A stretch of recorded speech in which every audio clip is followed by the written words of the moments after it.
ആഹാ, അച്ഛൻ പറയണ്ടായി ജേഡിന് എത്തുന്നു. ശാലിനി ഉത്സവത്തിന് വന്നതാവും.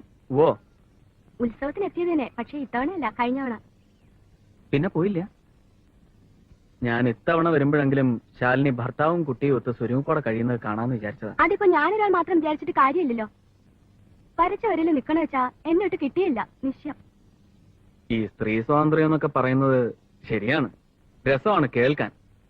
എന്നാലും നമ്മുടെ നാട്ടില് ഒരുവിധമുള്ള സ്ത്രീകളൊക്കെ ഭർത്താവുമായി കഴിയുന്നത്ര ഇണങ്ങി എല്ലാം അങ്ങ് മിണ്ടാണ്ട് അനുസരിക്കാന്നല്ല, ഒരു ഒത്തൊരുമയോടെ. അല്ല, അതാ അതിന്റെ ഒരു ഭംഗിയുമേ. ഞാൻ പറയുന്നത്, ഒരു കുട്ടിയൊക്കെ ആയില്ലേ, ഭർത്താവുമായി ശാലിനി കഴിയുന്നത്ര ഒന്ന് അഡ്ജസ്റ്റ് ചെയ്ത്. എന്ത് അഡ്ജസ്റ്റ് ചെയ്യാൻ? അങ്ങോട്ടൊരു പോങ്ങനാണെന്നേ. അല്ല, ഉറപ്പ്. തെളിവെന്താന്നോ അതിന്? തറവാട്ടിൽ തന്നെയുള്ള നിന്റെ നിൽപ്പന്നെ വന്നില്ലല്ലോ നാണവൻ ഭാര്യയെ പൂവിട്ട് എഴുന്നള്ളിച്ചോണ്ട് പോവാൻ.